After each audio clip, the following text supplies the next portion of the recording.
Assalamu alaikum. This podcast has been brought to you by Seeker's Guidance, the Global Islamic Seminary. Help us spread the light of prophetic guidance to millions around the world by becoming a monthly supporter.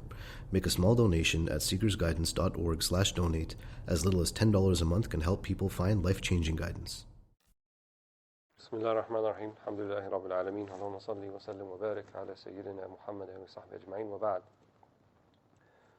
So we continue just taking some points from the chapters of Ihya deen, the revival of the Islamic disciplines or Islamic sciences. And as you may already be aware, Imam Ghazali divided the book into four major sections. So we're reading in the third section, which is called Ruba al-Muhlikat, which is talking about those things that are vices. In the Arabic it's called muhlikat, which means those things that can destroy you. Right? So not so much destroy in a physical sense, but destroy you in terms of your humanity. Because if you are stripped of your humanity, then what's left? You just, you may be living and breathing and eating and doing everything else like a human being might do, but you're just down to your bare animalistic attributes. And so we don't want to be stripped of our humanity. And these muhlikat, right, these things, if they are allowed to grow and fester and develop within one, these vices, then it will take away your humanity. You'll become something that, as the Quran talks about certain types of people, right? People who have been endowed with certain faculties. أَلَهُمْ قُلُوبٌ يَفْقَهُونَ بِهَا أَمْ لَهُمْ آذَانٌ يَسْمَعُونَ بِهَا. Do they not have hearts by which they can understand with? Do they not have ears by which they can listen with? And if they don't use those faculties, أُولَٰئِكَ كَالْأَنْعَامِ بَلْ هُمْ أَضَلُّ. If they don't use those faculties, then they're like the an'am. They're like any other type of animal, beasts of burden, farm animals. بَلْ هُمْ أَضَلُّ. No, they're actually worse, because nothing more is expected from the animal except to do exactly what it's supposed to do by instinct. Whereas we have been endowed with these remarkable faculties, right, of understanding, of insight, of nutq, of speaking, right, and sharing, disseminating that which we learn and spreading it to others. These are all very important, valuable, unique qualities to the human condition. However, they can become obscured, they can become lessened if we allow these vices to grow within us. And this was really the thesis of Imam Ghazali. He felt that during his time that people were concentrating on the exterior aspects of the deen to the detriment of the internal secrets of the deen. Right? That's why in the first set of 10 chapters, the first 25% or the first quarter of the book, he dedicates it to talking about al-ibadat, talking about the ritual devotional acts, but he looks at them from what he calls al-asrar.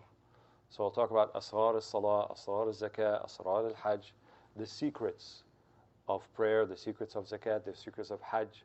Why do we do these things, and what are we supposed to be getting out of them? They're not just the physical exercises that they are, right? That's just the representation of it, but there's something much more meaningful about it. So in this third quarter of the Ihya, the last quarter deals with virtues. So after you've done what's called a takhliya, which is to remove vice, then you move on to embodying the virtues. And so he'll talk about what are pretty much the cardinal opposites of all the things we're talking about here. So right now we're talking about the condemnation of love of money and miserliness, right? Being stingy with whatever wealth that you may have. The opposite of that would be a sakha, which would be generous, to freely give, or al-ithar, right, which is to prefer others over yourself. These are the virtues that you want to embody within yourself. But first, it requires a recognition about the reality of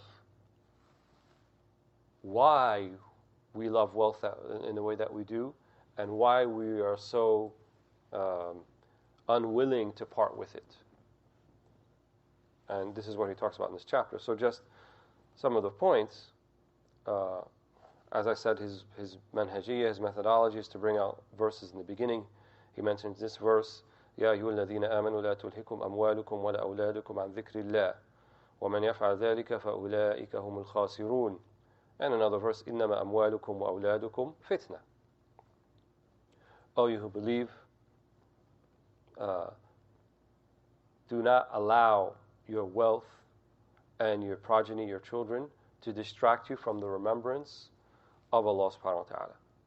And whoever does so, then they will be amongst those who are in a state of loss, or are the losers. And another verse, إِنَّمَا أَمْوَالُكُمْ وَأَوْلَادُكُمْ فِتْنَةٌ. Verily, your wealth and your progeny are a source of fitna, right? People will read these verses, and at first glance they will say, well, then that means wealth and children are wrong.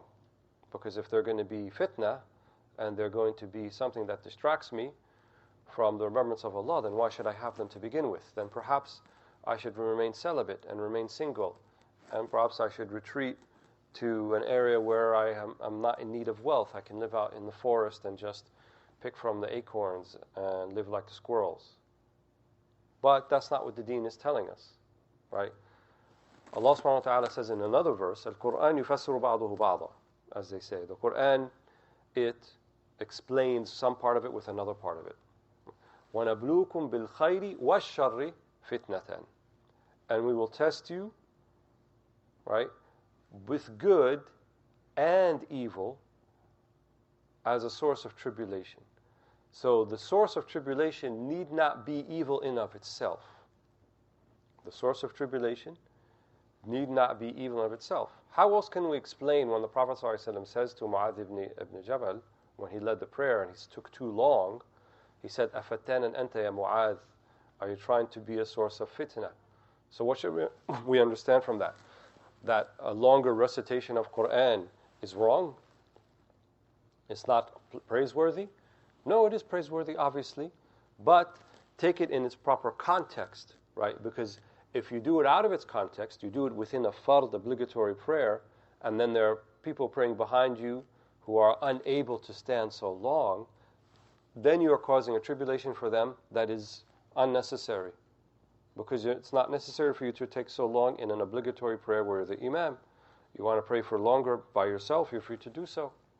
So it's still khair in of itself, fi haddi dhati, that thing, but when it's put in a particular context, then it can be a source of tribulation. So wealth in of itself is not wrong. Why? This is how the dunya works, right? If we are instructed, if we are obligated, right, to spend upon those whom we are responsible for, right, and ourselves, that means there has to be some acquisition of wealth. So acquiring wealth in of itself is not wrong per se. What's wrong then is for it to become all-consuming, so that's all there is for you, and it distracts you from things that are more important, right? رِجَالٌ لَا تُلْهِيهِمْ تِجَارَةٌ وَلَا بَيْعٌ عَنْ ذِكْرِ اللَّهِ وَإِقَامِ الصَّلَاةِ. There are people, there are men, and also refers to women, whose trading, whose commercial activities, and their buying and selling does not distract them from the remembrance of Allah subhanahu wa ta'ala and from establishing the prayer. It didn't say they don't trade, they don't engage in commercial transactions, or they don't have children, but rather not for it to be a source of distraction from those things that are also quite important. And the reason that they become distracting then, right, because Allahu, as I think we said yesterday, right, and tulha bishay means it's a busyness of the heart, not of the limbs. It's a busyness of the heart, first and foremost, rather than the busyness of the limbs. So that means it's occupying most of your thoughts. It becomes a source of your aspirations. It's the thing that you think about. Everybody, before they go to sleep at night, they lie in bed and they think about something, right? Everybody does that. What is it that you lie in bed thinking about before you go to sleep? Do you think about, how much money I have in the bank and how much more do I need to have? Or do you think about, the children, what do I need to do to, prepare them for tomorrow? What do I need to do when I wake up in the morning? Or you think about deeper, more ponderous questions about you and your relationship with Allah and so forth. People think about many, many things, right? Where you're at that particular point, these are the things that are working, right, in your sort of subconscious, as we talked about yesterday. So, if you are preoccupied with those things that are supposed to be merely a means and they're not an ends, like wealth, it's only supposed to be a means, but we become so attached to it because we treat them like objectives in of themselves. We treat them like they're ends, and they're just means. And so that's why he calls it them hubb al-mal. He didn't say them al-mal. He didn't say condemnation of money and wealth. He said condemnation of love of money. So here we're talking about aspects of the heart. All of these vices, primarily, we're talking about how do you feel about them? How do you interact with them? Where is it in your heart? And that's why the popular saying of a zuhad, they would say, اجعل الدنيا في يدك ولا في قلبك. Put the dunya in your hand, not in your heart, right? You have sultan over the dunya, you lead the dunya and you do with it as you wish. Don't let it lead you around, right? You have control over that which you acquire in terms of material wealth, not that that has control over you. So,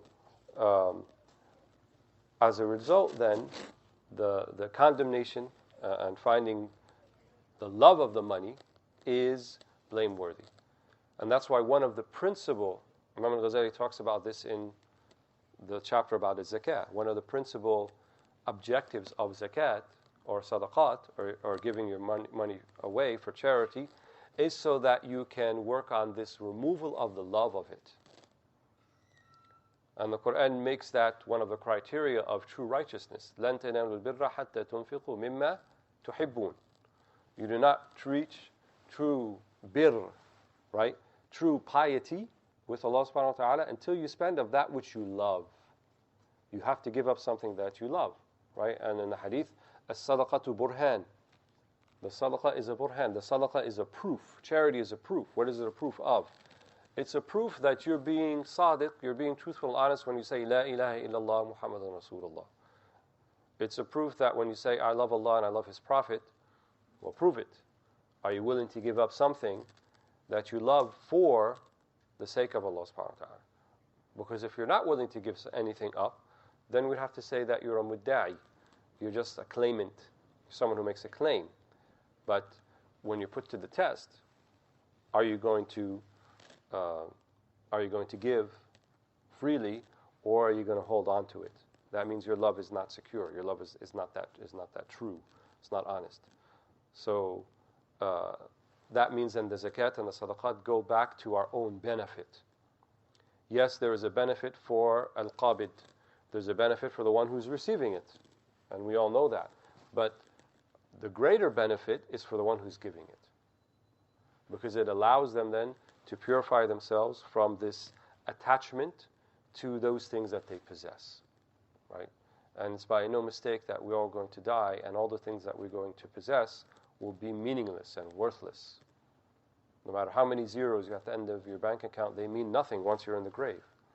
And so then our sense of aspiration and holding on to something should be then with that which is eternal and forever. Not the thing that is diminishing and the thing that is temporal and ephemeral and doesn't last. So our ilm and our amal, these are the things that we bring to the akhirah. Our knowledge of Allah, of God, is what we bring to the akhirah. And our amal, what did we actually do during our life? How were we with people?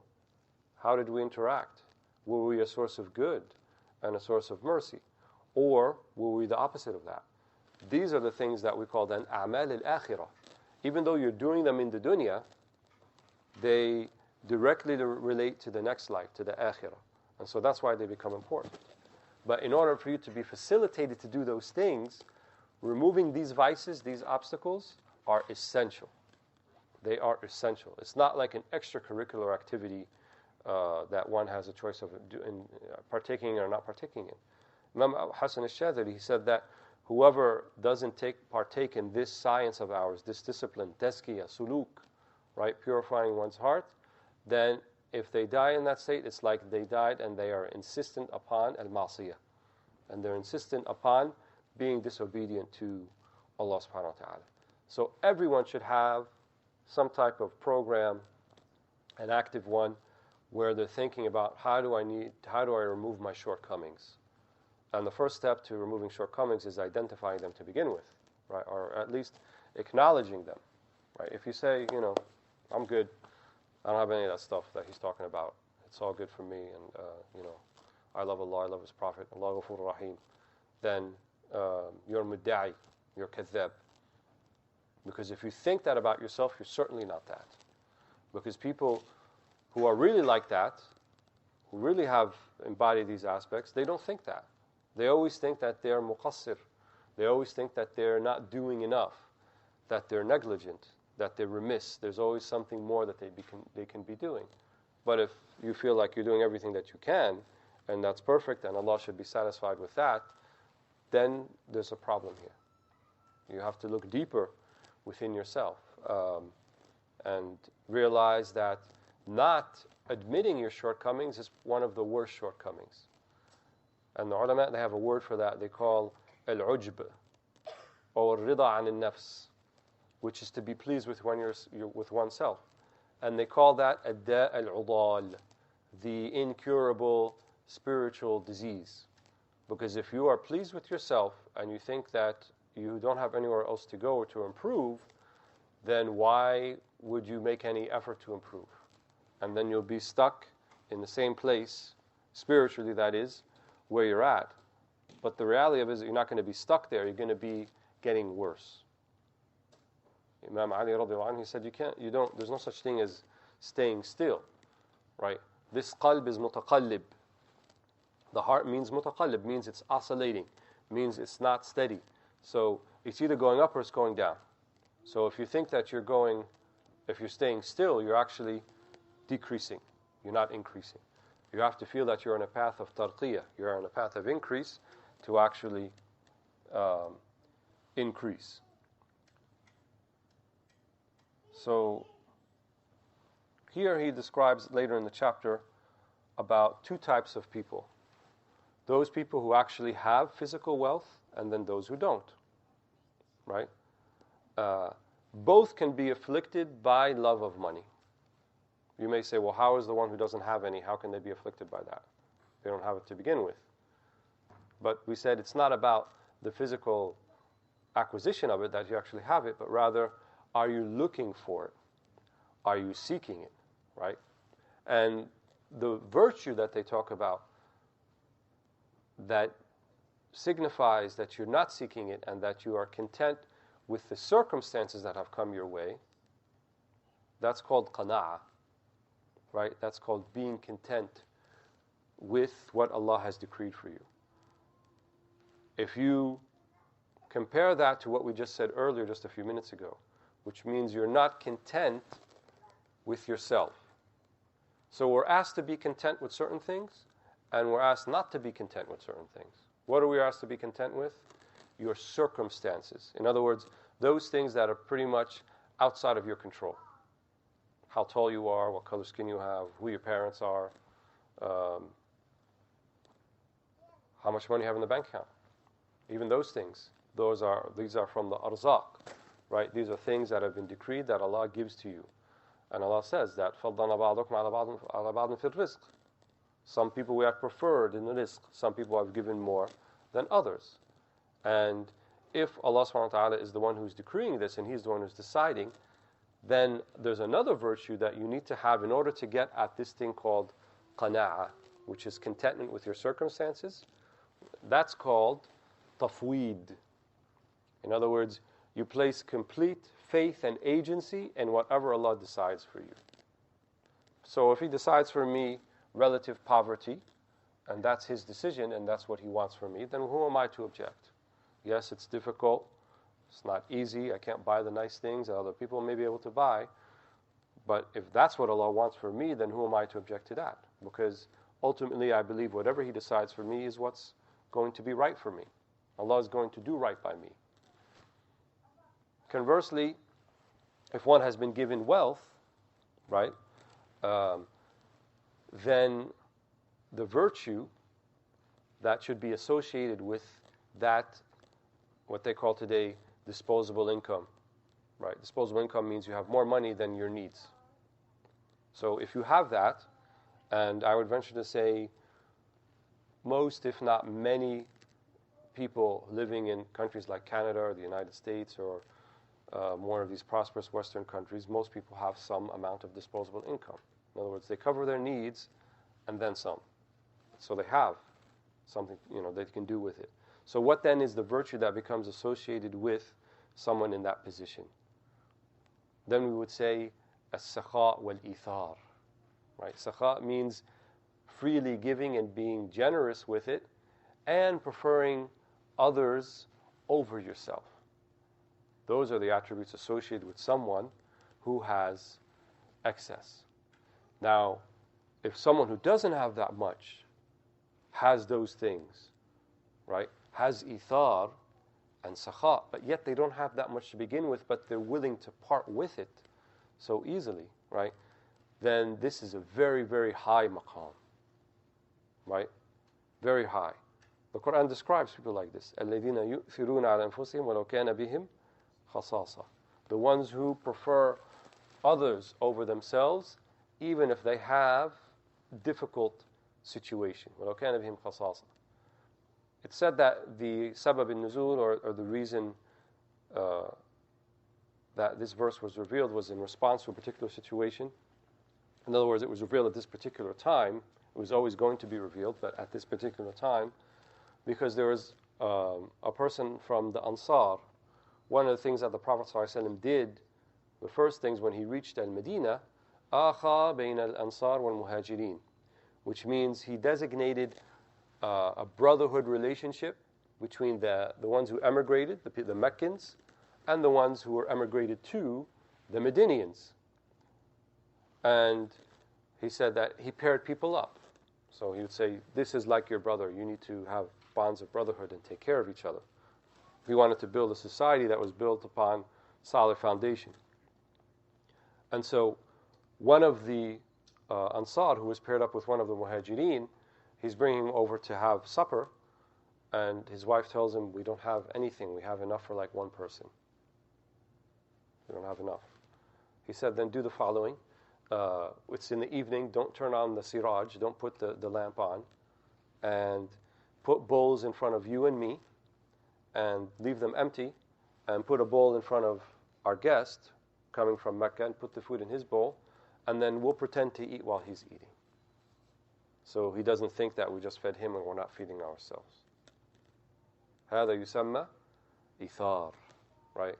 That's preferring, your brother over yourself, and that's it's a rare attribute to have, especially if كان بك خصاصة, if you're not in a position, right? Because people say to themselves, well, I'm just getting by here.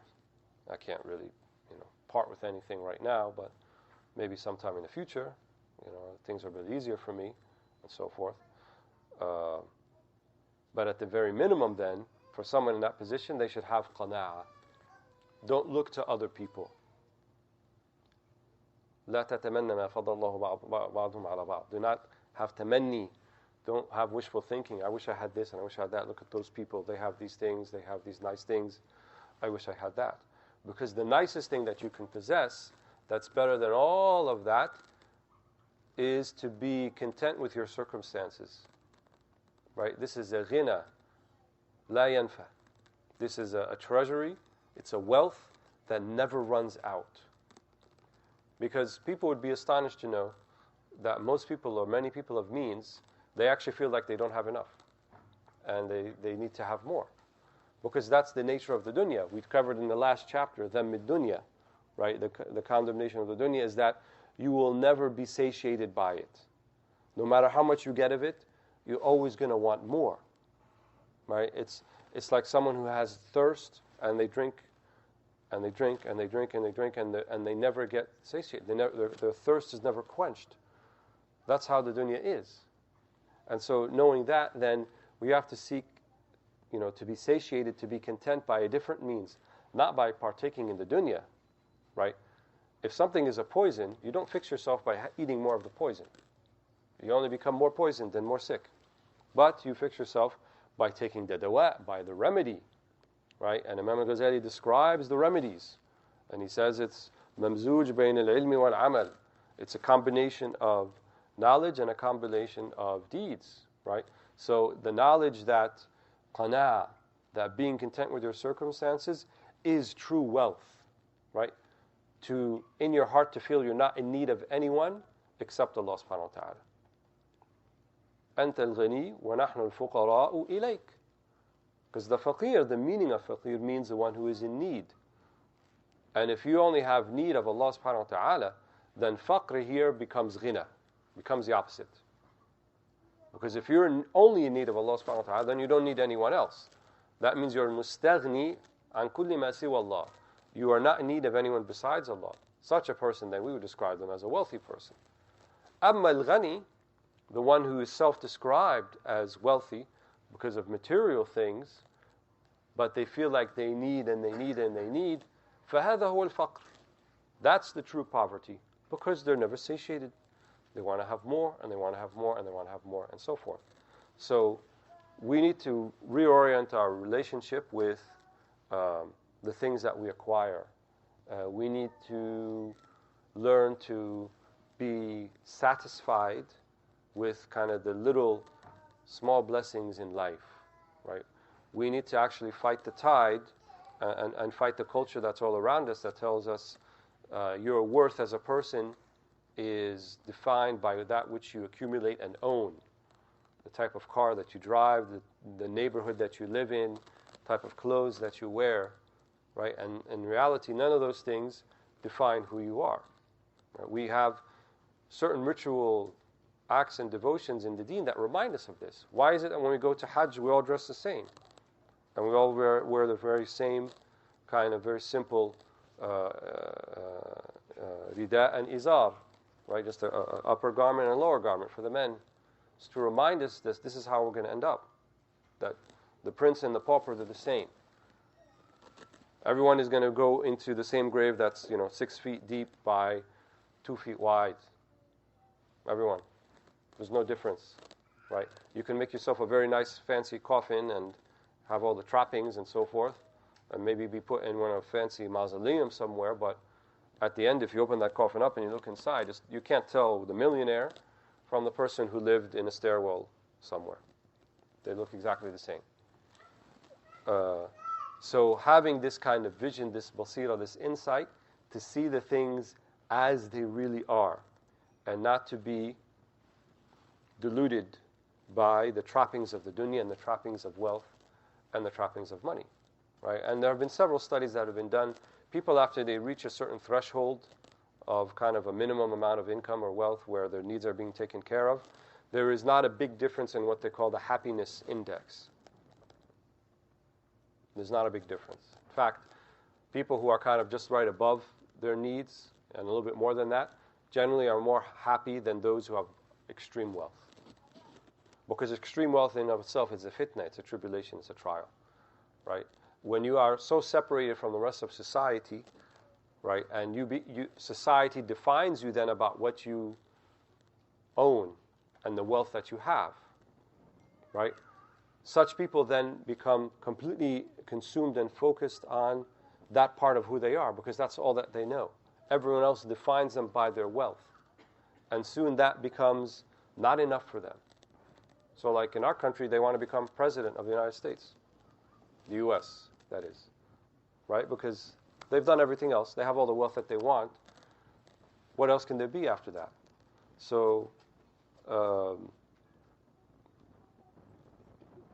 think what we keep in mind from this chapter is that whatever we're given, it's from Allah subhanahu wa ta'ala. And if Allah wants us to redistribute that, right? Because when He asks us to give sadaqat or zakat, really it's a redistribution. The bank account is His. You're just the treasurer who signs the check. If He makes a request, pay this to this and pay this to that, you say, Saman wa ta'atan. I hear and I obey because it's not mine to begin with. Allahu a'lam. So let's go to the chapter after that, 28, which he calls Dhamm al-Jah والرياء. He says أعلم أن الجاه محبوب القلوب فلا يسمح بتركه إلا الصديقون ولذلك قيل آخر ما يخرج من رؤوس الصديقين حب الرياسة ونبين الغرض من ذلك بالفصول. So, jah and riya. Jah means status and prestige, reputation, how people view you. And he said this is one of the most beloved things to people, how you are viewed by others. And very, very few people are going to let go of that, that inclination to think about how people view them, except he calls a siddiqun. And a siddiq is the highest spiritual aspiration one can aspire to. It's the maqam of Abu Bakr as-Siddiq, radiallahu anhu. So for non-prophets, people who are not prophets and messengers, obviously this is the highest thing that they can aspire to. And he said that's why they say the last thing to exit from the heart of the Siddiq, of the truly penitent, pious Siddiq, is love of leadership, to be in charge. Why? Because when you're in charge, when you're a leader, people are looking at you for influence, for inspiration, and you are generally regarded as someone who's important, right? Because people divide societies into leaders and into followers.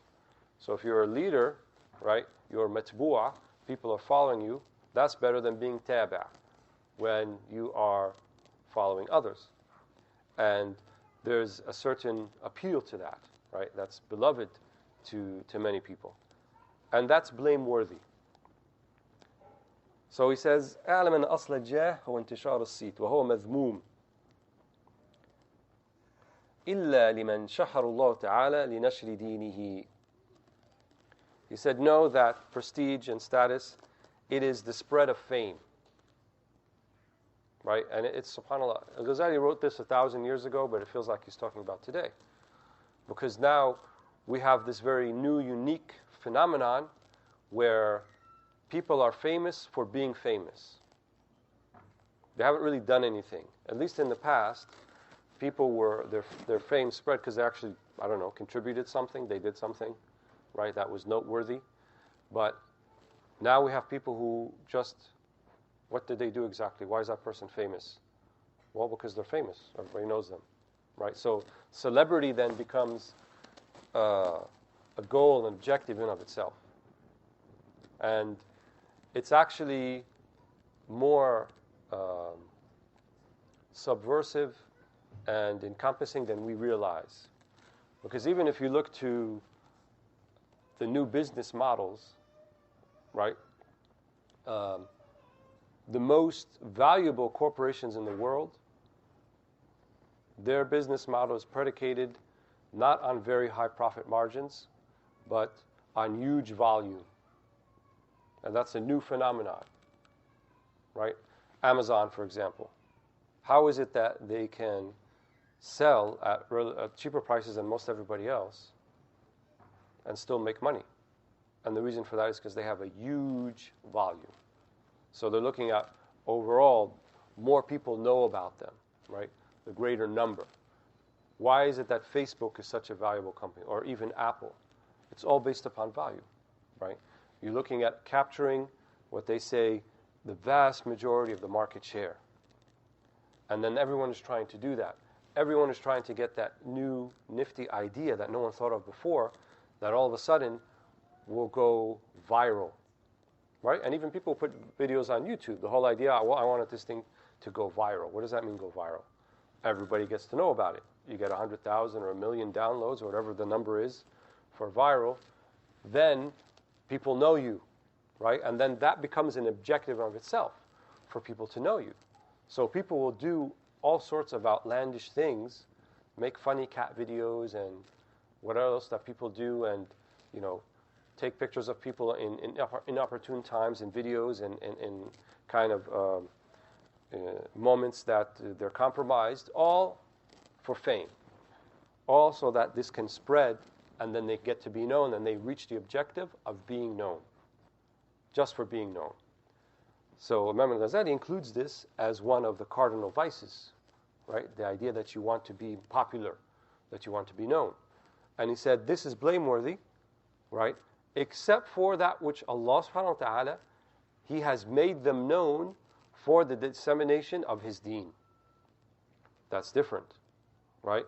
But it says here, man shaharahu Allah, not man shahara nafsahu. Whoever Allah has done that for them. Not that you make that a goal in of itself. So even people who are involved in the dissemination of the deen, they should never have the type of objective where myself, as a person, want to be known. But rather the objective is, we want this deen, this beautiful set of principles and akhlaq and vision of reality in the world as it is, we want that to spread to every household, because we believe that's the best thing for any particular human being on the face of the planet. We want that. But not so that I can become known, or fulan can become known, or a certain person can become known. Right? And our teachers, they used to say, al-dhuhur yaksir al-dhuhur. Dhuhur, manifesting, being known in front of people, breaks backs. Because once you're out in a public arena, right, once you're there, then you also become a target. You become an object. Because it's also very satisfying for people who are envious to knock you down. So the mistakes that you make will be more magnified because everybody's watching them while you're doing them. Whereas a satr, right? Satr means to be concealed, right? They call it a satr al-jameel, beautiful concealment, right? No one would put those two words together nowadays, unless it's something that they're not proud of. But the reality is, all of us have things we're not proud of. All of us have things about us that we would not want other people to know, that we would not to be divulged and people to see. I don't want anyone seeing what I'm thinking about inside my head all the time, because of other things I'm not proud of. So why would I want that to be public? And so any good opinion that people may have of you, in order to overcome this love of prestige, don't attribute it to anything that you did in particular, but rather to what Allah has concealed of your shortcomings from others. Allah has concealed shortcomings.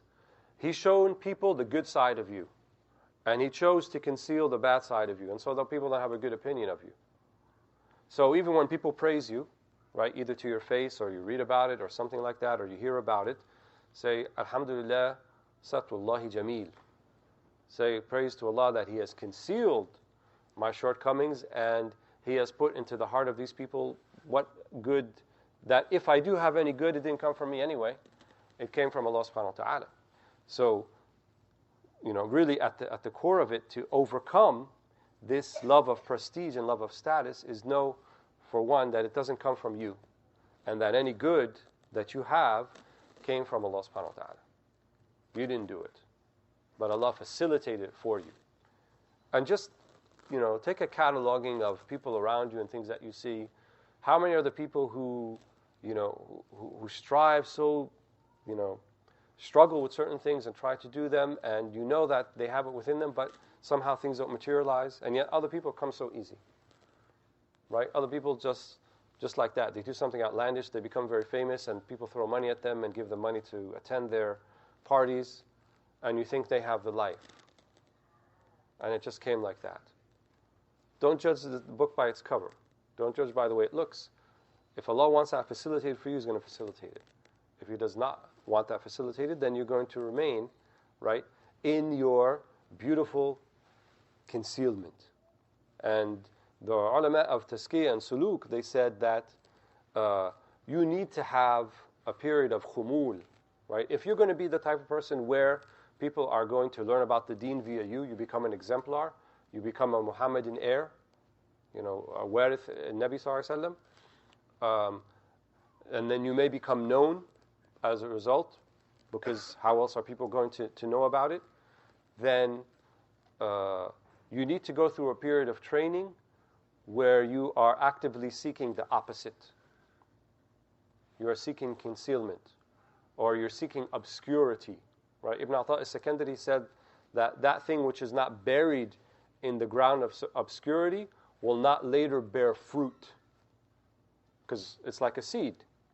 right? The seed, as you look at it, doesn't look like anything. But in order for that seed to turn into something, right? To turn into later into a banana tree or a mango or an avocado, whatever it might be, you got to put it in the ground. You have to conceal it completely. It's not there. You don't even know it's there. But it goes through a period of irrigation, right? Training, mu'alaja, right? The farmer is taking care of it, and he's, checking it every day, and, watering it when it needs to be watered and so forth, and putting fertilizer until after he bears the fruit of his labor, when the thing actually comes up and it sprouts and it bears fruit. And now you see for what it is, but you don't know how that thing started. You don't know the beginning. You don't know where it came from, right? But something that just sprouts out like that, out of nowhere, what do we call that? So I'll say in one voice, what do we call that? Weeds, right? Weed you don't have to do anything to. You don't have to put seeds or anything. It just sprouts out. And they're unseemly. They're ugly. They don't belong there. They just sprout out of nowhere. Yes, there's dhuhur. There's manifestation, and you can see it. And maybe from far away it looks like a plant or something, or a tree. But once you get close and you look at it, it's a weed. And the thing about weeds is, if you grab it, do you have to pull that hard to take it out? No, you don't. It comes right out. Because it didn't have a cess. It didn't have a foundation. But go try pull out the banana tree or the mango tree. Right? You can't. It's impossible. It has roots. It's spread. It's thabit. Right? وَفَرْعُهَا فِي السَّمَاءِ. Right? And then its fruits bear in the heavens and in the sky. So we want to be like the fruit trees. We want to cultivate ourselves. Right? Cultivate our inner life. Cultivate our character. Build ourselves. If Allah subhanahu wa ta'ala then decides that after we've done this period of cultivation that He wants this to bear fruit and others may benefit, that's up to Him. He decides that. But we should always remember that our asl, our foundation, our original state, that we were just a seed in the ground, that Allah decided for it to bear fruit or not. So I think we've coming up upon Maghrib. I will stop here inshaAllah. And I thank all of you for listening. I don't think I have another session except for after Maghrib briefly for the fundraiser, but it was a pleasure to come back to the hub even for a short 2 days. Alhamdulillah, and I thank everybody, Shaykh Faraz, Sidi Amr, and the rest of the team, Omar, who facilitated this.